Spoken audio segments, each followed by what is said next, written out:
Olá pessoal, sejam bem-vindos a mais uma aula da Rede do Bem Capixaba.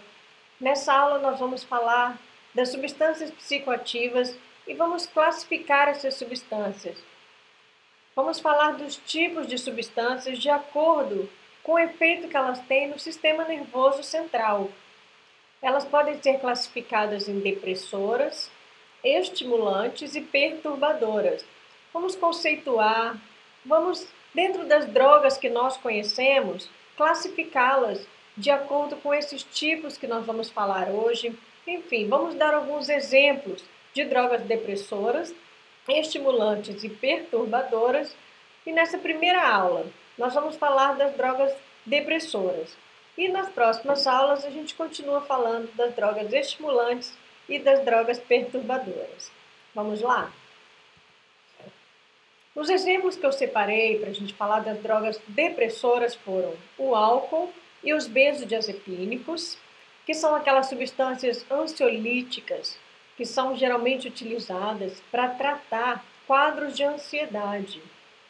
Dos exemplos de drogas estimulantes, eu coloquei aqui, nós vamos falar da nicotina, da cocaína e do crack, da anfetamina e do metilfenidato. E por último, as perturbadoras, que nós temos classicamente a maconha. E as club drugs, elas são chamadas assim, que são aquelas drogas utilizadas geralmente nas festas, por jovens, nas raves. Então, são essas substâncias aqui que nós vamos utilizar como exemplos para falarmos das substâncias de acordo com a classificação delas, com o efeito que elas têm no sistema nervoso central. Primeira coisa, vamos conceituar. Quando nós falamos de substâncias depressoras, pode ser que logo venha na nossa memória a ideia de que são substâncias que, quando consumidas, elas causam depressão, aquele quadro afetivo, emocional que nós conhecemos. Mas não é isso. Essa palavra depressora se diz respeito à diminuição que elas causam na atividade do sistema nervoso central. Ou seja, elas deprimem, elas diminuem a atividade cerebral. Por isso elas são assim chamadas de substâncias depressoras. Então, como o próprio nome indica, elas diminuem a atividade do sistema nervoso central. Ou seja, esse sistema, o nosso cérebro, passa a funcionar mais lentamente e, como consequência, aparecem os sintomas dessa diminuição da atividade cerebral, como a sonolência, a lentificação psicomotora, os movimentos da pessoa são mais lentos, a fala fica mais lenta. Esses são os sintomas quando a pessoa consome algum tipo de substância depressora. Algumas dessas substâncias são úteis como medicamentos. Nós vamos falar aqui tanto de substâncias que são consideradas drogas de abuso, como também alguns medicamentos que são utilizados de maneira terapêutica para tratar alguma situação, alguma doença. E nos casos onde o sistema nervoso central da pessoa está funcionando muito acima do normal, nós vamos ver que são indicadas substâncias depressoras, para que elas possam diminuir, não é isso? A atividade que está acima do normal no cérebro de uma pessoa. Como exemplo de atividades muito acima do normal, nós temos epilepsias, insônias, excesso de ansiedades. Alguns exemplos, em geral, de substâncias depressoras são o álcool, inalantes e solventes, os ansiolíticos ou benzodiazepínicos, barbitúricos, que são aqueles analgésicos utilizados geralmente para grandes cirurgias nos hospitais, o ópio e seus derivados como a heroína, morfina, a codeína e os xaropes antitussígenos. Vamos começar falando, então, dos exemplos que eu separei aqui para abordarmos as substâncias depressoras, aquelas que diminuem a atividade do sistema nervoso central. Nós vamos falar do álcool e dos benzodiazepínicos. A primeira coisa é que essas substâncias agindo sobre o sistema nervoso central, elas são depressoras. Por quê? Primeira coisa a entender, o funcionamento do cérebro. Dentro do nosso cérebro, nós temos bilhões de neurônios. E esses neurônios, eles se comunicam uns com os outros através de impulsos elétricos. Isso mesmo, no nosso cérebro tem eletricidade. E esses neurônios se comunicam através de impulsos elétricos. E para que esses impulsos elétricos eles possam ser propagados, é necessário que eles recebam cargas positivas. Então, nós vamos ver aqui uma ilustração, um pequeno vídeo, mostrando como que acontece dentro do cérebro a transmissão desses impulsos elétricos. Vejam bem, esses impulsos elétricos eles são transmitidos de um neurônio para o outro, dentro do nosso cérebro, e para que ele seja transmitido, para ativar esse neurônio, é necessário que essas cargas positivas, aqui representadas fora do neurônio, elas entrem para dentro da célula. E quando essas cargas positivas entram nos neurônios, então aquela informação daquele neurônio pode ser transmitida. Aquilo ativa a célula. Esses neurônios eles ficam excitados, estimulados. Quando esse canal que está na membrana dos neurônios, ele se abre e essas cargas positivas entram, o neurônio ele é estimulado. Mas, por outro lado, se esses canais, como eu tenho aqui nessa ilustração, eles se abrem e esses canais ficam na membrana dos neurônios, eles se abrem e em vez de entrar carga positiva, entra carga negativa, ao invés desse neurônio ficar ativado, este neurônio vai ser inibido. Então, ele vai ficar mais lento, vai diminuir a atividade deste neurônio. Se uma carga negativa entrar neste canal que fica ali na membrana do neurônio. E é isso que acontece com as drogas depressoras. Você acabou de entender aí um pouquinho da fisiologia. Por que essas drogas são chamadas de depressoras? Por causa desses canais que estão na membrana dos nossos neurônios, lá no nosso cérebro, que quando eles se abrem, entra um íon chamado cloro. E esse cloro, ele possui cargas negativas, ele é carregado negativamente. Então, quando esse canal abre e esse cloro, que possui cargas negativas, ele entra nos neurônios, isso faz então com que a atividade daquele neurônio seja reduzida, diminuída ou deprimida. Por isso, essas substâncias que, em geral, agem através deste canal de cloro, elas são chamadas de substâncias depressoras. É assim que age o álcool e os benzodiazepínicos, que são os exemplos que nós estamos dando aqui. Vamos ver aqui uma tabela que mostra o que acontece quando ocorre um aumento na concentração do álcool no nosso organismo e os comportamentos ou sintomas que a pessoa passa a apresentar. Aqui nós temos em gramas por litro, ou seja, em gramas de etanol por litro de sangue, que é a concentração que é possível ser feita no sangue de uma pessoa, a quantidade de álcool quando ela ingere uma substância alcoólica.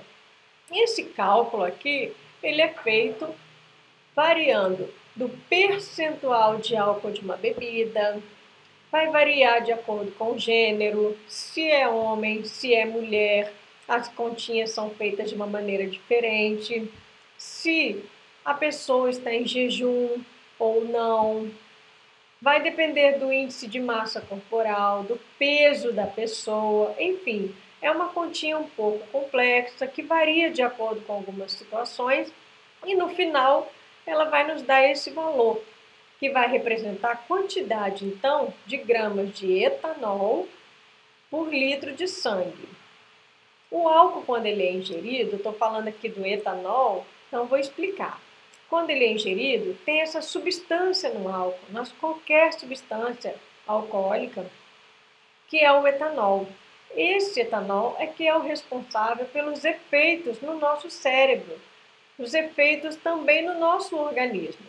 Para a gente ter uma noção, o fígado é o órgão que vai metabolizar esse etanol, ou seja, vai destruir, vai degradar o etanol. Acontece que quando a pessoa consome muita quantidade de álcool, ela continua consumindo álcool, o fígado não dá conta de metabolizar todo aquele etanol, de degradar aquela substância. Então, o que vai acontecer?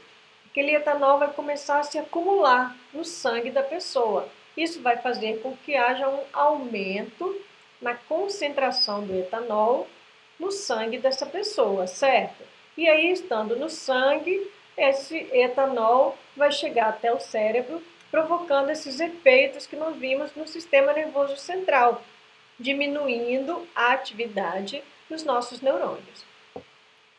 Então, esse quadro mostra que, na medida que a concentração de etanol aumenta no sangue de uma pessoa, a gente vai ter uma variação de comportamentos, que vai desde a sobriedade até um estado de confusão, podendo chegar à morte.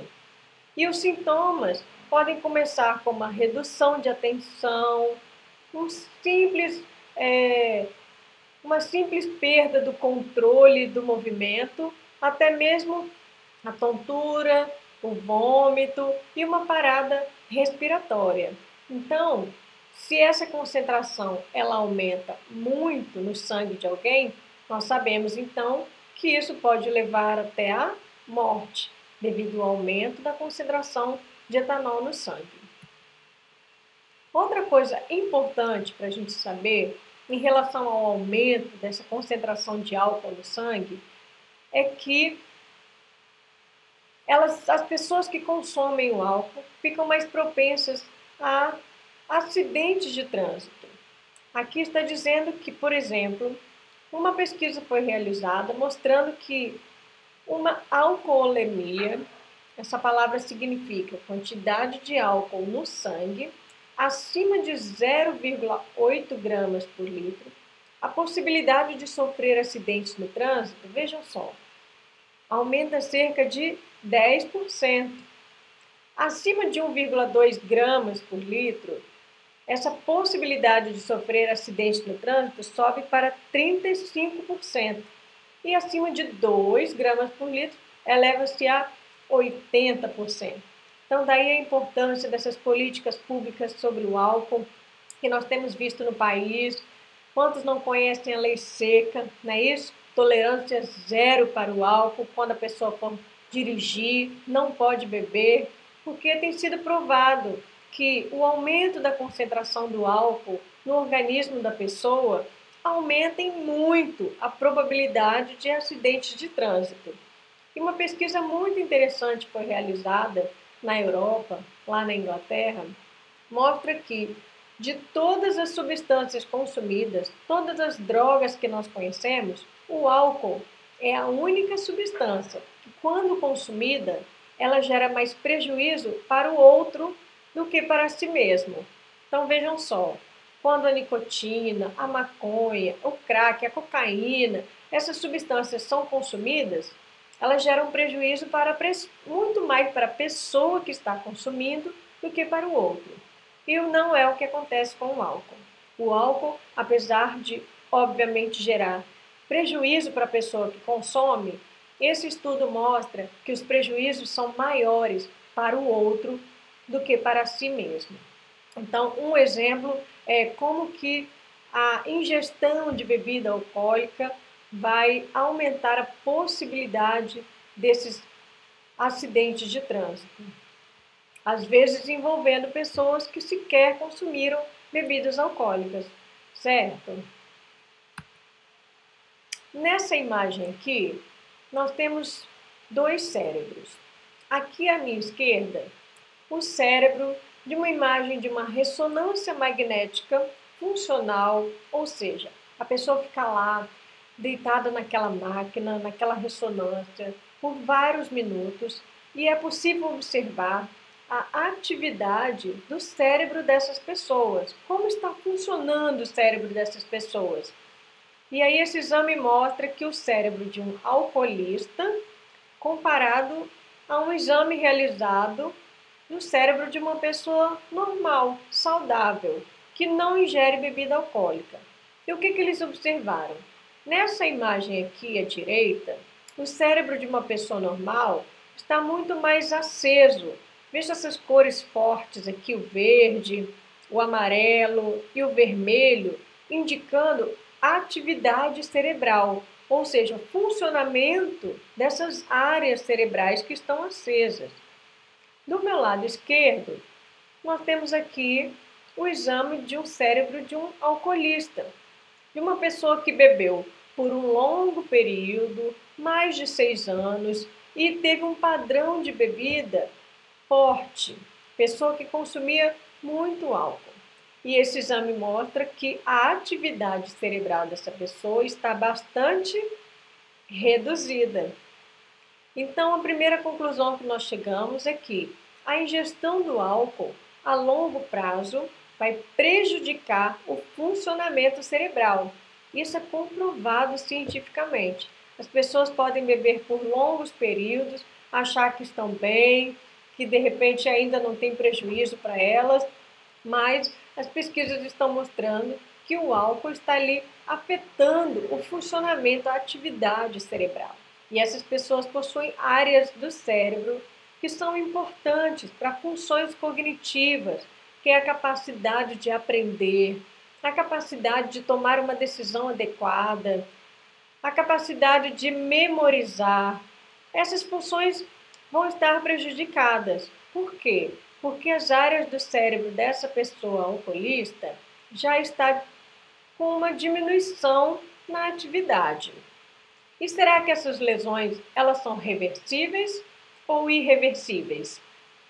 Bom, essas lesões, dependendo do tempo que a pessoa está fazendo uso do álcool e do padrão do uso do álcool, aquele bebedor pesado que consome todos os dias e uma quantidade grande, mesmo que eventualmente, então dependendo do padrão e do tempo que ela usa o álcool, essas lesões elas podem sim ser irreversíveis.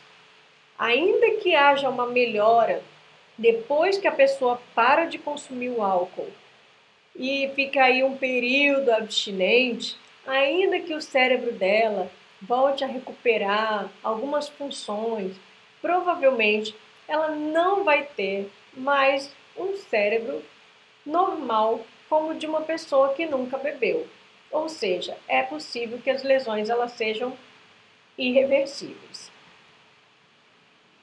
Vale ressaltar que, de acordo com a equipe e colaboradores, os estudos não afirmam se os déficits eles precedem o desenvolvimento da adição ou se eles são uma consequência. Essa é uma discussão muito comum. As pessoas ficam estudando, discutindo se as pessoas que se tornaram alcoolistas, dependentes do álcool, elas previamente já apresentavam algum tipo de deficiência, de diminuição da atividade cerebral, algum distúrbio cognitivo que fez com que então ela desenvolvesse aquela dependência? Ou aquele distúrbio cognitivo que é observado em alcoolistas foi de fato uma consequência do uso do álcool? Então existe uma discussão se ela vem antes, se ela precede ou se ela vem depois. Mas o que é certo é que o uso do álcool a longo prazo, nesse padrão, às vezes um bebedor pesado, esse uso vai trazer prejuízos na função, na atividade cerebral. De qualquer maneira, isso já é comprovado cientificamente. E o segundo exemplo que nós temos aqui de substâncias depressoras são os benzodiazepínicos. Como eu já falei, são aquelas substâncias que são consideradas ansiolíticas. Na maioria das vezes, elas são utilizadas para tratar a ansiedade. Então, quando as pessoas elas consomem benzodiazepínicos, elas ficam com a fala arrastada, um comprometimento da memória, a respiração é diminuída, ocorre uma redução da pressão arterial e outras coisas também. Uma diminuição na frequência respiratória, uma diminuição na frequência cardíaca. Quantas pessoas têm aquele acelerado, aquele coração começa a bater mais acelerado, né? Aquela taquicardia. Então, esses benzodiazepínicos também diminuem essa aceleração cardíaca, a respiração e a pressão arterial. E eu destaquei aqui em vermelho algo que precisa chamar a nossa atenção. Em relação aos benzodiazepínicos, esses medicamentos, que o que torna essa droga particularmente perigosa tem sido a sua associação a outras drogas, como o álcool, opioides e antidepressivos. Às vezes as pessoas são capazes de tomar doses que a dose de um remédio sozinha não causa um prejuízo para ela. E às vezes também uma dose de álcool, somente aquela dose de álcool, também não causa um prejuízo. Mas quando elas consomem uma droga, que é uma droga depressora, junto com o álcool, que também é um depressor, esse efeito depressor vai ser somado. E aí está o perigo. Imagine duas substâncias que são consideradas depressoras do sistema nervoso central, sendo consumidas juntas. Então, esse efeito depressor vai somar. Por isso, nós vemos tantas pessoas, às vezes nos noticiários, na mídia, que até morrem, levando à morte, que é esse uso associado de medicações antidepressivos, ansiolíticos, junto com bebidas alcoólicas. Nós estamos falando aqui de benzodiazepínicos e talvez ainda não tenha vindo na sua mente que ansiolíticos são esses, que substâncias são essas. E eu coloquei aqui no quadro alguns nomes para você ver que talvez você já conheça essas substâncias. Olha só, essas drogas depressoras, esses benzodiazepínicos, eles incluem o alprazolam, o diazepam, lorazepam, o midazolam. Vocês perceberam que esses nomes todos, eles terminam em am? Isso mesmo, é padronizado que a terminologia, a terminação do nome de uma droga ansiolítica, de um benzodiazepínico, sempre termina em am. Nem sempre, na verdade, mas em geral, se você ouvir o nome de uma medicação que termina com am, pode ser que esteja falando de um benzodiazepínico, dessas substâncias que, em geral, elas são utilizadas no tratamento da ansiedade. Outro cuidado que nós temos que ter aqui é que o potencial gerador de dependência desses medicamentos está bem documentado. E sintomas de abstinência podem ocorrer mesmo com o uso de doses terapêuticas por períodos prolongados. Essa é uma informação muito importante que eu não poderia deixar de dar aqui nessa aula, que muitas vezes essas substâncias, esses benzodiazepínicos, eles são consumidos por pessoas, ainda que em doses terapêuticas, com prescrição médica, mas que depois de um uso prolongado, quem já ouviu falar de pessoas que tentam retirar a medicação e não conseguem? Por quê? Porque elas já começam a desenvolver um quadro de dependência desses ansiolíticos. Quando elas tentam ficar sem a medicação, o corpo delas já começa a perceber, já começa a sentir falta daquele remédio. E elas não se sentem bem mais sem a medicação. Isso já é um sinal, um sintoma de abstinência, quando o corpo começa a se sentir mal sem a substância, na ausência da substância, indicando que a pessoa pode ter se tornado dependente daquela medicação. Então, podem ocorrer sintomas de abstinência, mesmo com o uso de doses terapêuticas. Então, qual é a orientação nesse caso? Se a pessoa faz uso de ansiolítico, com doses terapêuticas recomendadas pelo médico para o seu quadro, para o transtorno, o momento que a pessoa está vivendo, que esse tempo não seja um tempo muito prolongado. Avisar ao médico, cuidar disso, não se acomodar, né, com esse efeito, que muitas vezes é um efeito que alivia aqueles sintomas, as pessoas relatam esse bem-estar, são medicações que têm efeitos comprovados, um sucesso terapêutico, mas as pessoas se acostumam com aquele efeito da medicação e acabam prolongando o uso, às vezes por um tempo que acima do necessário. E na hora que a pessoa vai tentar tirar essa medicação, então ela percebe que ela já se tornou dependente daquele benzodiazepínico. Então fica aí a dica, cuidado com essas doses terapêuticas por períodos prolongados. Ok, pessoal? Então, aqui a gente termina essa primeira aula sobre essa introdução dessas substâncias psicotrópicas, as substâncias depressoras. Hoje vocês viram como que elas agem, um pouquinho da fisiologia, entendemos por que elas são consideradas depressoras, por diminuírem a atividade dos neurônios, do nosso cérebro, e demos 2 exemplos, que foi o álcool e os benzodiazepínicos. Na próxima aula, nós vamos falar, então, das substâncias estimulantes e, se der tempo, também as substâncias perturbadoras. Espero que você tenha gostado. Até a próxima aula.